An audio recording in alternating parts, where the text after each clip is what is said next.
नमस्कार। जय हिंद मेरे प्यारे साथियों, आप कैसे हैं? उम्मीद है कि आप स्वस्थ होंगे। आज इस वीडियो में हम लेकर आए हैं बहुत ही महत्वपूर्ण प्रश्न। आप इन प्रश्नों में कितने प्रश्न जानते हैं, कमेंट में अवश्य बताएं। यदि अभी तक आपने हमारा चैनल सब्सक्राइब नहीं किया है तो प्लीज सब्सक्राइब अवश्य कर लें और वीडियो अंत तक जरूर देखें। तो चलिए वीडियो शुरू करते हैं।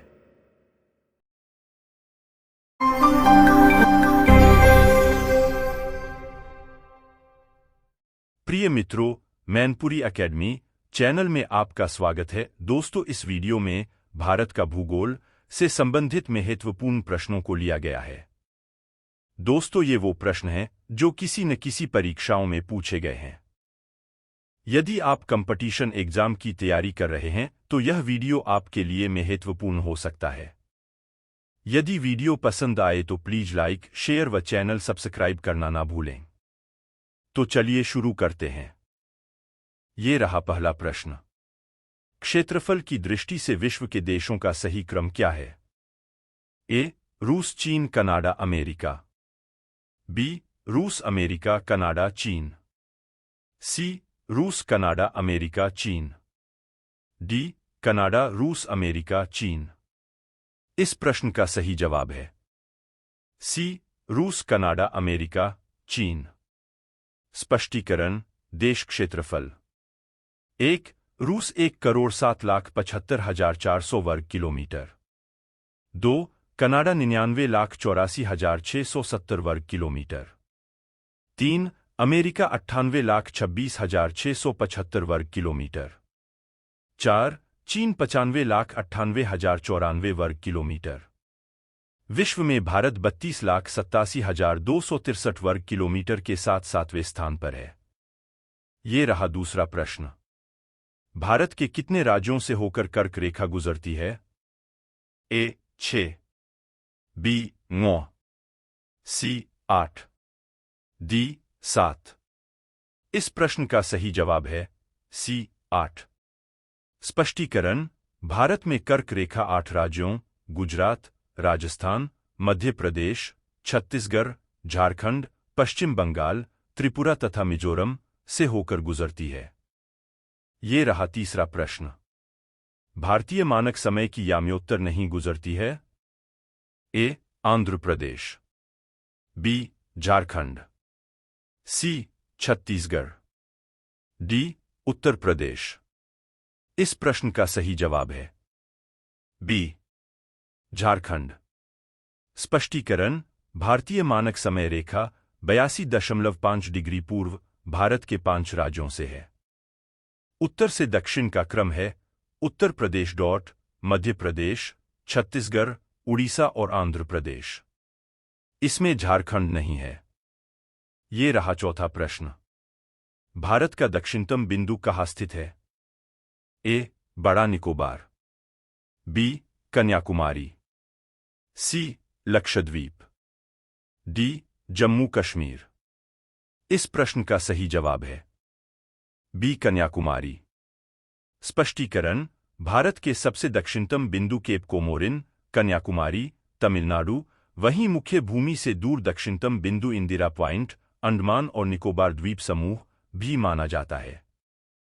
ये रहा पांचवा प्रश्न। बांग्लादेश की सीमा से लगे भारत के राज्य है? ए. असम, त्रिपुरा, मेघालय, पश्चिम बंगाल। बी.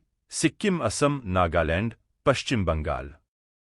सी. असम, मणिपुर, नागालैंड, पश्चिम बंगाल। डी. नागालैंड, पश्चिम बंगाल, असम, मेघालय। इस प्रश्न का सही जवाब है ए. असम, त्रिपुरा, मेघालय, पश्चिम बंगाल व मिजोरम। स्पष्टीकरण। 5 भारतीय राज्य हैं जो बांग्लादेश के साथ सीमा साझा करते हैं। वे हैं पश्चिम बंगाल, मिजोरम, मेघालय, त्रिपुरा और असम। ये रहा छठवां प्रश्न। डुरंड लाइन किसके साथ भारत की सीमा निर्धारित करती है? ए. वर्मा। बी. तिब्बत। सी. अफगानिस्तान। डी. नेपाल। इस प्रश्न का सही जवाब है सी. अफगानिस्तान। स्पष्टीकरण, भारत, पीओके और अफगानिस्तान के बीच भी डुरंड रेखा 106 किलोमीटर लंबी सीमा है, जो कि अपवाद का विषय है। ये रहा 7वां प्रश्न। भारत का अपने पड़ोसी देशों के मध्य अंतर्राष्ट्रीय सीमा के विस्तार का आरोही क्रम है। ए. नेपाल, पाकिस्तान, चीन, बांग्लादेश। बी. नेपाल, पाकिस्तान, बांग्लादेश, चीन। सी. चीन, बांग्लादेश, नेपाल, पाकिस्तान। डी. चीन, बांग्लादेश, पाकिस्तान, नेपाल। इस प्रश्न का सही जवाब है ए. नेपाल, पाकिस्तान, चीन, बांग्लादेश। स्पष्टीकरण, भारत की अंतर्राष्ट्रीय सीमाओं का विस्तार उनके पड़ोसी देशों के साथ आरोही क्रम में नेपाल, पाकिस्तान, चीन, बांग्लादेश हैं। ये रहा 8वां प्रश्न। कश्मीर घाटी स्थित है। ए. पीर पंजाल और हिमाद्री पर्वत श्रेणियों के मध्य। बी. कोगड़ा और धौलाधार पर्वत श्रेणियों के मध्य। सी. पीर पंजाल और महाभारत पर्वत श्रेणियों के मध्य। डी. महाभारत और धौलाधार पर्वत श्रेणियों के मध्य। इस प्रश्न का सही जवाब है ए. पीर पंजाल और हिमाद्री पर्वत श्रेणियों के मध्य। स्पष्टीकरण, कश्मीर की घाटी, अंतरपर्वतीय घाटी, पश्चिमी जम्मू और कश्मीर केंद्र शासित प्रदेश, उत्तरी भारत। कश्मीर क्षेत्र के भारत प्रशासित हिस्से के भीतर पूरी तरह से स्थित, यह उत्तर पूर्व में हिमालय की मुख्य श्रृंखला और दक्षिण पश्चिम में पीर पंजाल श्रृंखला से घिरा हुआ है। ये रहा 9वां प्रश्न। निम्न में से कौन सी भारत की नवीनतम पर्वत श्रेणी है? ए. विंध्याचल श्रेणी। बी. अरावली श्रेणी। सी. हिमालय श्रेणी। डी. पश्चिमी घाट। इस प्रश्न का सही जवाब है सी. हिमालय श्रेणी। स्पष्टीकरण, हिमालय भारत के सबसे नए पर्वत, वलित पर्वत, हैं। विवर्तनिक हलचल के कारण गोंडवाना भूमि यूरेशियन प्लेट से टकरा गई, जिसके परिणामस्वरूप हिमालय का निर्माण हुआ। हिमालय गंगा, यमुना, सिंधु, ब्रह्मपुत्र आदि कई नदियों के लिए एक स्रोत के रूप में कार्य करता है। ये रहा 10वां प्रश्न। हिमालय पर्वत श्रेणियां निम्न में से किस राज्य का हिस्सा नहीं है? ए. सिक्किम। बी. उत्तर प्रदेश। सी. उत्तराखंड। डी. हिमाचल प्रदेश। इस प्रश्न का सही जवाब है बी. उत्तर प्रदेश। स्पष्टीकरण, जम्मू और कश्मीर, हिमाचल प्रदेश, सिक्किम और अरुणाचल प्रदेश पूर्णतः हिमालय क्षेत्र में अवस्थित हैं, किंतु उत्तराखंड आंशिक रूप से हिमालय में स्थित है। हिमालय का विस्तार उत्तर प्रदेश में नहीं है। ये रहा 11वां प्रश्न। निम्नलिखित में से सबसे प्राचीनतम पर्वत श्रृंखला कौन सी है? ए. सतपुड़ा। बी. हिमालय। सी. विंध्याचल। डी. अरावली। इस प्रश्न का सही जवाब है डी. अरावली। स्पष्टीकरण, अरावली भारत की भौगोलिक संरचना में सबसे प्राचीन पर्वत श्रृंखला है, जो करीब 870 मिलियन वर्ष प्राचीन है। दोस्तों, हमारा यह वीडियो कैसा लग रहा है? आप अपनी राय हमें कमेंट में अवश्य बताएं और वीडियो को लाइक व शेयर अवश्य कर दें। धन्यवाद। वीडियो कंटिन्यू करते हैं। ये रहा 12वां प्रश्न। पीर पंजाल श्रेणी पाई जाती है? ए. पंजाब में। बी. अरुणाचल प्रदेश में। सी. जम्मू कश्मीर में। डी. उत्तराखंड में। इस प्रश्न का सही जवाब है सी. जम्मू कश्मीर में। स्पष्टीकरण, पीर पंजाल रेंज कम हिमालयी क्षेत्र में पहाड़ों का एक समूह है, जो भारतीय राज्यों हिमाचल प्रदेश और जम्मू और कश्मीर में पूर्व दक्षिण पूर्व से पश्चिमोत्तर पश्चिम तक विस्तारित है। ये रहा 13वां प्रश्न। दक्षिण भारत की सबसे ऊंची चोटी कौन सी है? ए. महेंद्रगिरी। बी. दोदेबेट्टा। सी. अनाईमुड़ी। डी. अमरकंटक। इस प्रश्न का सही जवाब है सी. अनाईमुड़ी। स्पष्टीकरण, अनामुड़ी दक्षिण भारत की सबसे ऊंची चोटी है और इसकी ऊंचाई 2695 मीटर है। यह हिमालय के दक्षिण में भारत का सबसे ऊंचा स्थल है। इस प्रकार इसे दक्षिण भारत का एवरेस्ट के रूप में जाना जाता है। ये रहा 14वां प्रश्न। नीलगिरी पर्वतमाला किस राज्य में स्थित है? ए. ओडिशा, बी. तमिलनाडु, सी. तेलंगाना, डी. आंध्र प्रदेश। इस प्रश्न का सही जवाब है बी. तमिलनाडु। स्पष्टीकरण: नीलगिरी की पहाड़ियां जो पूर्वी और पश्चिमी घाट के संगम पर हैं, 2637 मीटर की ऊंचाई के साथ डोड्डाबेट्टा चोटी पर इसकी सबसे ऊंची चोटी है। नीलगिरी पहाड़ियां तमिलनाडु राज्य का पहाड़ी क्षेत्र दक्षिण पूर्वी भारत में है। पहाड़ियां कर्नाटक, केरल और तमिलनाडु राज्यों के त्रिसंयोजन पर स्थित हैं। ये रहा 16वां प्रश्न। नर्मदा एवं ताप्ती नदियों के मध्य स्थित है। ए. सतपुड़ा श्रेणियां, बी. विंध्य पर्वत, सी. राजमहल पहाड़ियां, डी. अरावली पहाड़ियां। इस प्रश्न का सही जवाब है ए. सतपुड़ा श्रेणियां। स्पष्टीकरण: सतपुड़ा श्रेणी है। सतपुड़ा श्रेणी एक पर्वतमाला है जो नर्मदा और ताप्ती नदियों के बीच स्थित है। नर्मदा सतपुड़ा पर्वतमाला के उत्तर पूर्वी भाग से निकलती है। ये रहा 17वां प्रश्न। नंदा देवी स्थित है। ए. सिक्किम, बी. नेपाल, सी. हिमाचल प्रदेश, डी. उत्तराखंड। इस प्रश्न का सही जवाब है सी. हिमाचल प्रदेश। स्पष्टीकरण: नंदा देवी शिखर हिमालय पर्वत श्रृंखला में भारत के उत्तरांचल राज्य में पूर्व में गौरीगंगा तथा पश्चिम में ऋषिगंगा घाटियों के बीच स्थित है। इसकी ऊंचाई 7817 मीटर 25,643 फीट है। इस चोटी को उत्तरांचल राज्य में मुख्य देवी के रूप में पूजा जाता है। ये रहा 18वां प्रश्न। भारत में शांत घाटी किस राज्य में स्थित है? ए. तमिलनाडु, बी. गुजरात, सी. महाराष्ट्र, डी. केरल। इस प्रश्न का सही जवाब है डी. केरल। स्पष्टीकरण: शांत घाटी भारत के केरल के पलक्कड़ जिले में एक सदाबहार उष्णकटिबंधीय वन है। 1985 में घाटी को शांत घाटी राष्ट्रीय उद्यान के रूप में घोषित किया गया था। ये रहा 19वां प्रश्न। निम्नलिखित युग्मों में से कौन सुमेलित नहीं है? ए. जोजिला, कश्मीर, बी. लिपुलेख, उत्तर प्रदेश, सी. शिप्किला, हिमाचल प्रदेश, डी. नाथुला, सिक्किम। इस प्रश्न का सही जवाब है बी. लिपुलेख, उत्तर प्रदेश। स्पष्टीकरण: लिपुलेख दर्रा उत्तराखंड राज्य में है। लिपुलेख भारत के उत्तराखंड और चीन के तिब्बत के बीच की सीमा पर एक हिमालयी दर्रा है। ये रहा 20वां प्रश्न।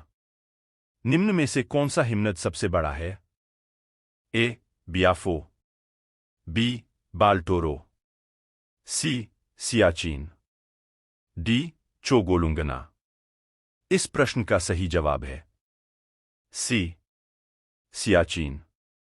स्पष्टीकरण: सियाचिन को भारत का सबसे बड़ा ग्लेशियर माना जाता है। यह पूर्वी काराकोरम पर्वतमाला में स्थित है। यह भारी हिमाच्छादित हिमालय क्षेत्र में पाया जाता है। सियाचिन 75 किलोमीटर लंबा है, जो इसे ताजिकिस्तान में फेडचिंको ग्लेशियर के बाद दुनिया का दूसरा सबसे लंबा गैरध्रुवीय ग्लेशियर बनाता है। ये रहा 21वां प्रश्न। भारत में प्रादेशिक जल क्षेत्र का विस्तार है। ए. तट से 12 समुद्री मील तक, बी. तट से 6 समुद्री मील तक, सी. तट से 12 समुद्री मील तक, डी. तट से 20 समुद्री मील तक। इस प्रश्न का सही जवाब है सी. तट से 12 समुद्री मील तक। स्पष्टीकरण: भारत हिंद महासागर में सबसे लंबी तटरेखा वाला देश है। एक प्रादेशिक समुद्री सीमा आधार रेखा से समुद्र में 12 समुद्री मील तक प्रादेशिक समुद्री सीमा है। समुद्र में प्रादेशिक समुद्री सीमा 12 नॉटिकल मील तक भारत का संपूर्ण अधिकार है। ये रहा 22वां प्रश्न। भारतीय तटरेखा की कुल लंबाई लगभग कितनी है? ए. 800 किलोमीटर, बी 7,516 किलोमीटर, सी 6,000 किलोमीटर, डी 7,415 किलोमीटर। इस प्रश्न का सही जवाब है बी 7,516 किलोमीटर। स्पष्टीकरण: अंडमान और निकोबार द्वीपों के साथ साथ लक्षद्वीप सहित भारतीय मुख्य भूमि की समुद्र तट की कुल लंबाई 7,516 किलोमीटर है। ये रहा 23वां प्रश्न। भारत के किस द्वीप का उद्गम ज्वालामुखी है? ए. Barren, B. उत्तरी Andaman, C. Little Nicobar, D. Car Nicobar. इस प्रश्न का सही जवाब है ए. बैरन।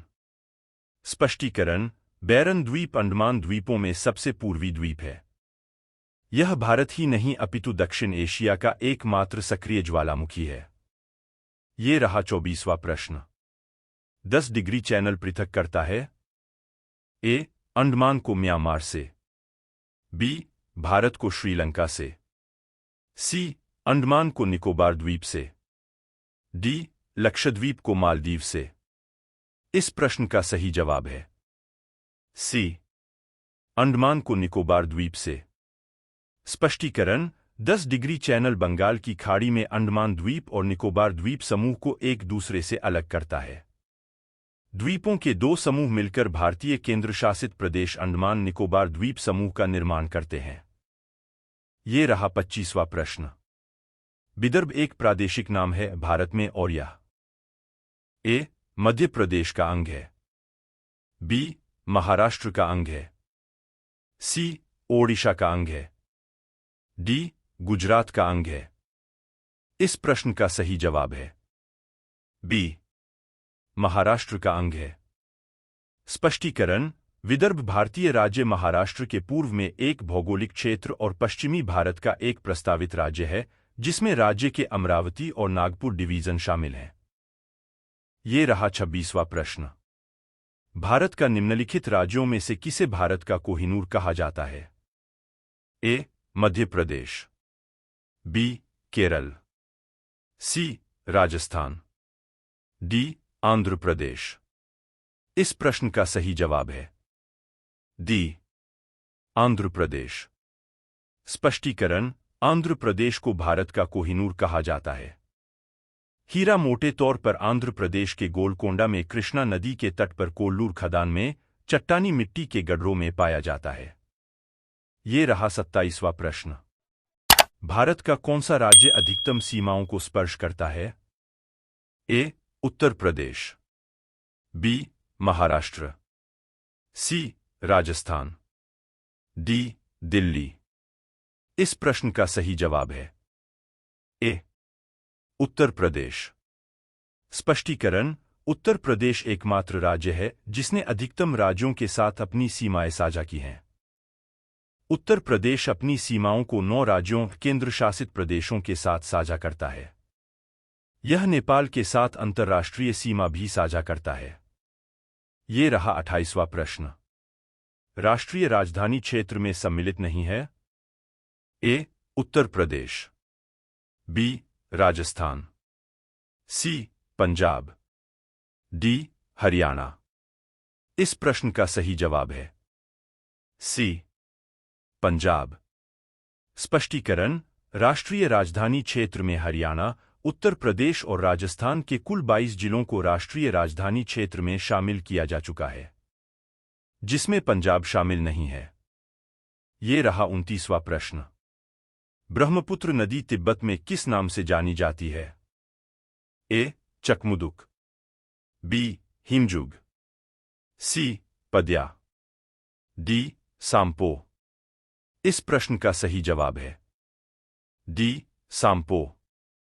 स्पष्टीकरण: ब्रह्मपुत्र का नाम तिब्बत में सांपो, अरुणाचल में डिहन तथा असम में ब्रह्मपुत्र है। ब्रह्मपुत्र नदी बांग्लादेश की सीमा में जमुना के नाम से दक्षिण में बहती हुई गंगा की मूल शाखा पद्मा के साथ मिलकर बंगाल की खाड़ी में जाकर मिलती है। ये रहा 31वां प्रश्न। निम्नलिखित में से किस स्थान पर अलकनंदा और भागीरथी 2 नदियों का मिलन स्थान है? ए. देवप्रयाग, बी. विष्णुप्रयाग, सी. कर्णप्रयाग, डी रुद्रप्रयाग। इस प्रश्न का सही जवाब है ए देवप्रयाग। स्पष्टीकरण: देवप्रयाग में अलकनंदा और भागीरथी का संगम होता है और इसके बाद अलकनंदा और भागीरथी नाम समाप्त होकर केवल गंगा नाम रह जाता है। ये रहा 32वां प्रश्न। भारत के किस प्रदेश में सर्वाधिक जिले हैं? ए राजस्थान, बी केरल, सी मध्य प्रदेश, डी उत्तर प्रदेश। इस प्रश्न का सही जवाब है डी उत्तर प्रदेश। स्पष्टीकरण: भारत का सबसे ज्यादा जिले वाला राज्य उत्तर प्रदेश है। क्षेत्रफल की दृष्टि से 2,40,928 वर्ग किलोमीटर में फैले उत्तर प्रदेश में कुल 75 जिले हैं। ये रहा 33वां प्रश्न। सुंदरबन डेल्टा का निर्माण किन नदियों के द्वारा हुआ है? ए गंगा और ब्रह्मपुत्र, बी सिंधु और झेलम, सी गंगा और झेलम, डी गंगा और सिंधु। इस प्रश्न का सही जवाब है ए गंगा और ब्रह्मपुत्र।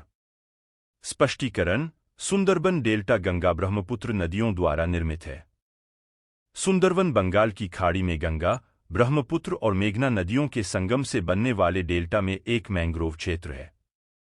यह पश्चिम बंगाल के दक्षिण 24 परगना और उत्तर 24 परगना जिलों में स्थित है। ये रहा 34वां प्रश्न। निम्न में से कौन सी नदी भ्रंश घाटी से होकर प्रवाहित होती है? ए कृष्णा नदी, बी ताप्ती नदी, सी कावेरी नदी, डी गोदावरी नदी। इस प्रश्न का सही जवाब है बी ताप्ती नदी। स्पष्टीकरण: भ्रंश घाटी से बहने वाली प्रमुख नदियां नर्मदा व ताप्ती हैं। भारत में नर्मदा और ताप्ती ये दो नदियां भ्रंश घाटी से होकर बहती है। ये रहा 35वां प्रश्न। नर्मदा घाटी किस पर्वत श्रृंखलाओं के बीच स्थित है? ए भांडेर और मैकाल, बी सतपुड़ा और विंध्याचल, सी सतपुड़ा और अरावली, डी विंध्याचल और अरावली। इस प्रश्न का सही जवाब है बी सतपुड़ा और विंध्याचल। स्पष्टीकरण: विंध्याचल और सतपुड़ा है। यह पश्चिम में बहने वाली सबसे बड़ी नदी है। यह अमरकंटक पठार से निकलती है, जहां विंध्य और सतपुड़ा पर्वत श्रृंखलाएं मिलती हैं। यह एक दरार घाटी नदी है जो विंध्य और सतपुड़ा पर्वत श्रृंखलाओं के बीच बहती है। ये रहा 36वां प्रश्न। कयाल क्या है? ए केरल के लैगून, बी ढक्कन का पठार, सी गंगा डेल्टा, डी तराई क्षेत्र। इस प्रश्न का सही जवाब है ए केरल के लैगून। स्पष्टीकरण: केरल में लैगून झीलों को कयाल के रूप में जाना जाता है। कयाल शब्द का अर्थ बैकवाटर है। केरल बैकवाटर खारे लैगून और झीलों का एक नेटवर्क है। ये रहा 37वां प्रश्न। निम्नलिखित में से कौन लैगून नहीं है? ए अष्टमुखी झील, बी पुलिकट झील, सी पेरियार झील, डी चिल्का झील। इस प्रश्न का सही जवाब है सी पेरियार झील। स्पष्टीकरण: पेरियार झील कोई लैगून नहीं है। यह कैंडमैन पहाड़ियों की पर्वत श्रृंखलाओं से घिरा हुआ है। ये रहा 38वां प्रश्न। निम्नलिखित नदियों में से किसको दक्षिण भारत की गंगा कहा जाता है? ए कावेरी को, बी गोदावरी को, सी नर्मदा को, डी कृष्णा को। इस प्रश्न सही जवाब है ए कावेरी। स्पष्टीकरण: दक्षिण भारत की गंगा की बात करें तो वह कावेरी नदी को कहा जाता है। यह तमिलनाडु और कर्नाटक में बहने वाली नदी है जो कि पश्चिमी घाट के पर्वत ब्राह्मगिरी से निकलती है। लेह स्थित है। ए सिंधु नदी के दाएं तट पर, बी सिंधु नदी के बाएं तट पर, सी झेलम नदी के दाएं तट पर, डी झेलम नदी के बाएं तट पर। इस प्रश्न का सही जवाब है ए सिंधु नदी के दाएं तट पर। स्पष्टीकरण: लेह समुद्र तल से 3,524 मीटर 11,562 फुट की ऊंचाई पर, श्रीनगर से 160 मील पूर्व तथा यारकंद से लगभग 300 मील दक्षिण, लद्दाख पर्वत श्रेणी के आंचल में ऊपरी सिंधु नदी के दाहिने तट से 4 मील दूर स्थित है। ये रहा 40वां प्रश्न। भारत का सबसे कम वर्षा वाला क्षेत्र है? ए. जैसलमेर, बी. लेह, सी. चेरापूंजी, डी. बीकानेर। इस प्रश्न का सही जवाब है बी. लेह। स्पष्टीकरण: भारत में लेह सबसे कम वर्षा वाला स्थान है, जहां 9.20 सेंटीमीटर वार्षिक वर्षा दर्ज की जाती है। लेह लद्दाख के केंद्र शासित प्रदेश की राजधानी और सबसे बड़ा शहर है। यह भारत का सबसे उत्तरी क्षेत्र है। ये रहा 41वां प्रश्न। रेगुर किसका नाम है? ए. जलोन मिट्टी, बी. काली मिट्टी, सी. लैटेराइट मिट्टी, डी. लाल मिट्टी। इस प्रश्न का सही जवाब है बी. काली मिट्टी। स्पष्टीकरण: भारत की स्थानीय मिट्टी में से काली मिट्टी सबसे अलग दिखाई देती है, इसे रेगुर भी कहा जाता है। इसमें नाइट्रोजन, पोटास, ह्यूमस की कमी होती है। ये रहा 41वां प्रश्न। भारत में किस राज्य में मानसून का आगमन सबसे पहले होता है? ए. असम, बी. केरल, सी. महाराष्ट्र, डी. कर्नाटक।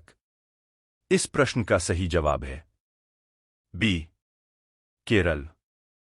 स्पष्टीकरण: केरल दक्षिण पश्चिम मानसून द्वारा वर्षा प्राप्त करने वाला भारत का पहला राज्य है।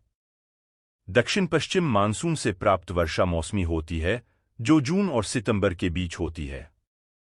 ये रहा 42वां प्रश्न। भारत में सर्वाधिक वर्षा मुख्यतः प्राप्त होती है? ए. उत्तर पूर्व मानसून से, बी. संवाहनिक वर्षा से, सी. दक्षिण पश्चिम मानसून से, डी. वापस होती मानसून से। इस प्रश्न का सही जवाब है सी.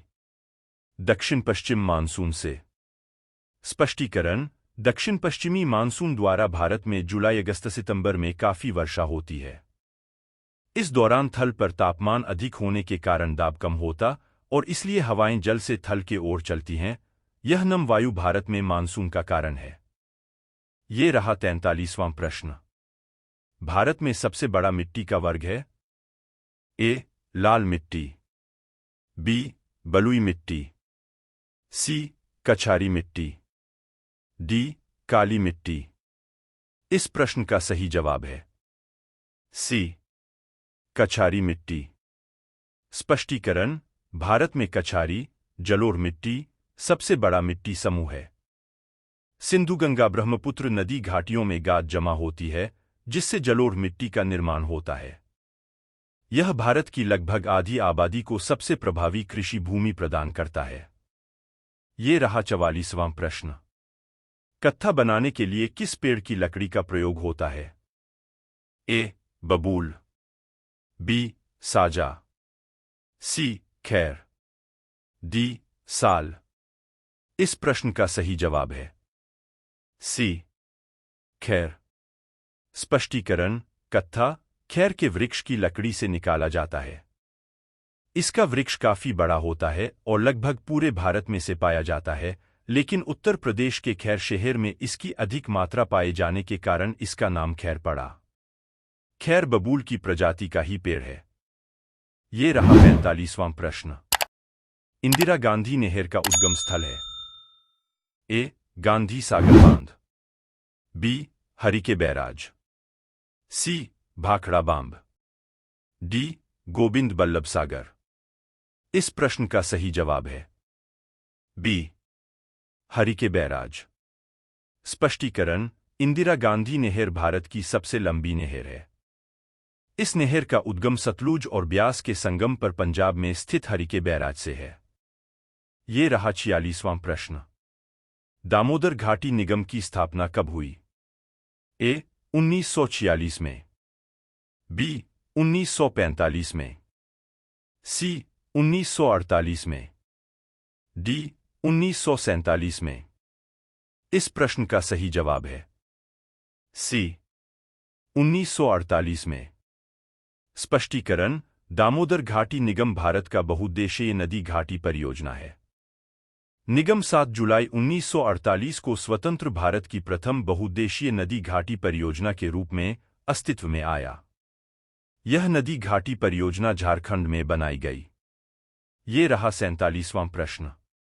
गोविंद बल्लभ सागर स्थित है? ए. हिमाचल प्रदेश, बी. जम्मू कश्मीर, सी. उत्तराखंड, डी. उत्तर प्रदेश। इस प्रश्न का सही जवाब है डी. उत्तर प्रदेश। स्पष्टीकरण: उत्तर प्रदेश के सोनभद्र जिले के पिपरी नगर में स्थित है और गोविंद वल्लभ पंत सागर पिपरी के पहाड़ों के बीच रिहंद नदी को बांधने से बना जलाशय है। यह 30 किलोमीटर लंबा व 15 किलोमीटर चौड़ा है। ये रहा 48वां प्रश्न। एगमार्क क्या है? ए. कृषकों की एक सहकारी समिति, बी. अंडों की एक मंडी, सी. अंडा उत्पादन हेतु एक सहकारी समिति, डी. गुणवत्ता गारंटी की मोहर। इस प्रश्न का सही जवाब है डी. गुणवत्ता गारंटी की मोहर। स्पष्टीकरण: एगमार्क का फुल फॉर्म एग्रीकल्चर मार्केटिंग चिन्ह होता है। एगमार्क कृषि वस्तुओं के ग्रेडिंग मानक की पुष्टि करने के लिए एक प्रमाणन चिन्ह है। ये रहा 49वां प्रश्न। निम्न में से कौन सी खरीफ फसल नहीं है? ए. धान, बी. मक्का, सी. ज्वार, डी. चना। इस प्रश्न का सही जवाब है डी. चना।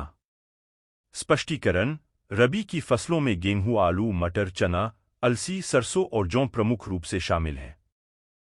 खरीफ की फसलों में चावल, ज्वार, बाजरा, मक्का, मूंग, मूंगफली, गन्ना, सोयाबीन और कपास समेत अन्य शामिल हैं। ये रहा 50वां प्रश्न। हरित क्रांति से गहरा संबंध है? A. Doctor Swaminathan, B. Doctor Kurien, C. Doctor Abdul Kalam, D. Doctor Subramaniam. इस प्रश्न का सही जवाब है ए. डॉक्टर स्वामीनाथन। स्पष्टीकरण: स्वामीनाथन हरित क्रांति के वैश्विक नेता थे। गेहूं और चावल की उच्च उपज देने वाली किस्मों को पेश करने और आगे विकसित करने में उनके नेतृत्व और भूमिका के लिए उन्हें भारत में हरित क्रांति का मुख्य वास्तुकार कहा जाता है। प्रिय दोस्तों, हमारा यह वीडियो आपको कैसा लगा आप हमें कमेंट कर अवश्य बताएं। और आपने अभी तक सब्सक्राइब नहीं किया है तो प्लीज सब्सक्राइब अवश्य कर लें। इसके साथ ही नोटिफिकेशन प्राप्त करने के लिए बेल आइकन को ऑल पर क्लिक करें, जिससे आने वाली सभी वीडियो आप तक पहुंचेगी सबसे पहले।